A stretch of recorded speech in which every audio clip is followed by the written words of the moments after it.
BJP सरकार ने शिक्षा का इतना बड़ा नारा दिया था कि हम लड़कियों को, हरियाणा की लड़कियों को शिक्षित करेंगे, पर आज के दिन ना तो कोई नई कॉलेज खुले, ना जो स्कूल है हमारे उनकी अगर आप हालात देख लो तो वो इतनी जर्जर हालत में है कि किसी भी स्कूल को पुनः बनाने का काम हरियाणा सरकार ने नहीं किया।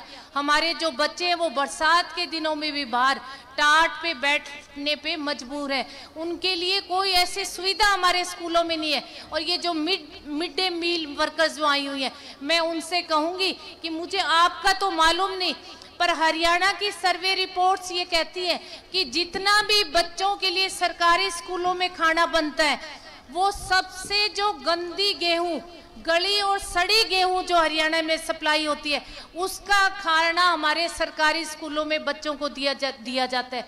अगर उस खाने को आप उस दलिये को देख लो तो उसमें इतने ज्यादा कीड़े होते हैं उस गेहूं में। वो गेहूं जो है वो हमारे बच्चों को मिड डे मील के थ्रू दी जाती है। अगर हम बात शिक्षा की और स्वास्थ्य की करें, हमारे सरकारी हॉस्पिटल्स में जाके हम देखें तो महिलाओं के लिए अलग से कोई ऐसा काउंटर और सुविधा नहीं है कि जहां महिलाएं जाएं और अपना इलाज करके समय से घर वापस आ जाएं। आज भी महिलाएं सुबह से लेकर शाम तक वहीं थानों में खड़ी रहती हैं, वहीं हॉस्पिटल्स में खड़ी रहती हैं। तो सारी चीजों का निचोड़ जो है वो आपके पास आज के दिन एक ही है कि आपकी अपनी नई पार्टी बनी है, जननायक जनता पार्टी। इसको बने हुए 3 महीने हुए और 3 महीनों के अंदर इतनी ज्यादा संख्या में हरियाणा में पार्टी से इतने ज्यादा बड़े बड़े लोग, इतने कर्मठ कार्यकर्ता जुड़े कि जो दूसरी पार्टियां, चाहे वो बीजेपी ले लो, चाहे वो कांग्रेस ले लो, तीसरी पार्टी के लिए मैं कहूंगी कि उनका दरवाजा तो मुझे लगता है हाल घड़ी तो बंद होता हुआ ही दिख रहा है। तो ये जो 2 पार्टियां हैं, ये जो 2 पार्टियां हैं, इनके एवरेज अगर आप जननायक जनता पार्टी को उठाकर देखो तो हम लोग जो है आज के दिन इनसे एक पायदान ऊपर है, एक पायदान नीचे नहीं है।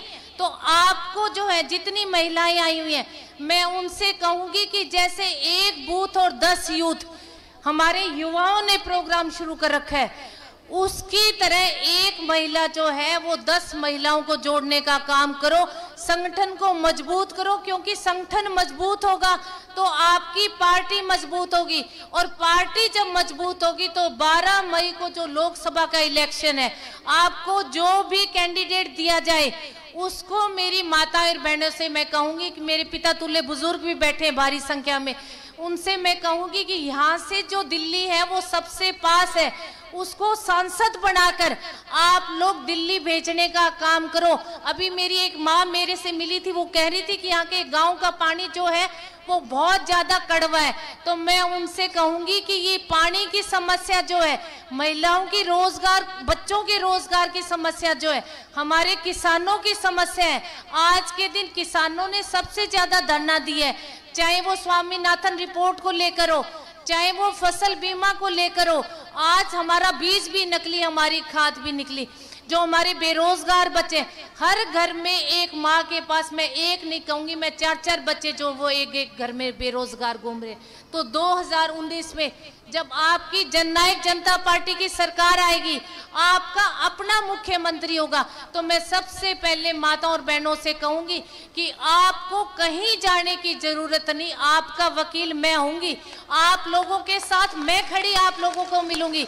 बहुत सारे आप लोगों के काम ऐसे हैं, मैंने आप लोगों को बहुत पास से जांचा इतने साल से महिलाओं को, कि महिलाएं आती हैं पर्ची लेकर और बहुत देर तक बाहर खड़ी होकर बहुत सारी महिलाएं बिना मिले चली जाती हैं, उनके काम नहीं होते।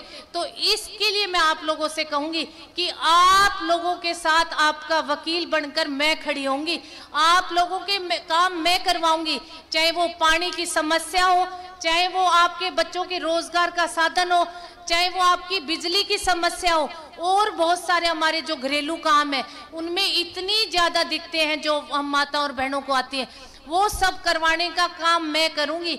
अब आप लोगों की ड्यूटी बनती है कि 22 मई को जो लोकसभा का इलेक्शन, 12 मई को जो लोकसभा का इलेक्शन है, हमारा पार्टी का चुनाव चिन्ह जो है वो चप्पल है। आप माता और बहनों को पता है हमारा पार्टी का चुनाव चिन्ह क्या है?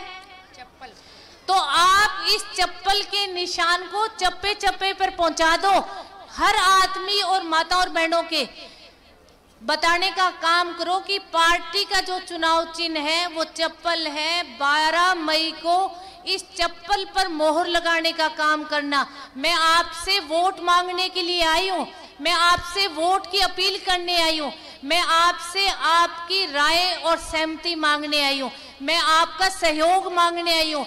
मैं आपसे बहुत मन से ये कहने आई हूँ कि जो भी उम्मीदवार आप लोगों को मिले उसको जिताने का काम करना और भारी संख्या में 12 मई को घर से निकलकर सुबह अच्छे गीत गाते हुए जाकर और चप्पल के निशान पर मोहर लगाकर सांसद बनाने का काम करना।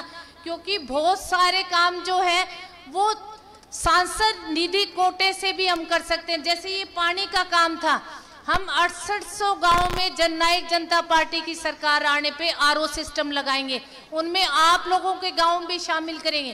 क्योंकि यहाँ पानी के पीने की मुझे लगता है सबसे ज्यादा समस्या है पलवल हलके में। और मैं, मेरे जो किसान भाई बैठे हैं, मेरे पिता तुल्य बुजुर्ग बैठे हैं, मैं उनसे कहूंगी कि जननायक जनता पार्टी की सरकार आने पर, आपका अपना मुख्यमंत्री बनने पर पहली कलम से किसान, मजदूर और कमेरे वर्ग का कर्जा माफ करने का काम हम लोग करेंगे। आपका कर्जा माफ करेंगे क्योंकि आज के दिन हमारा जो किसान है वो सबसे ज्यादा, मैं कहूंगी कि कर्जायती हो रहा है। चाहे उसने कर्जा बच्चों को पढ़ाने के लिए लिया हो, चाहे बेटियों की शादी के लिए लिया हो, चाहे उन्होंने अपनी फसल के लिए लिया हो। चारों तरफ से हमारे किसान व्यापारी भाई जो है वो आज के दिन कर्जायती हो रहे हैं। तो पहली कलम से आपका कर्जा माफ करने का काम करेंगे और आपको ट्यूबवेल कनेक्शन फ्री में देने का काम करेंगे। और जो दादाजी ने 100 रुपये पेंशन शुरू की थी, उस पेंशन के लिए कहूंगी कि मौजूदा सरकार जो है वो आज के दिन आपको पेंशन 2000 रुपये दे रही है।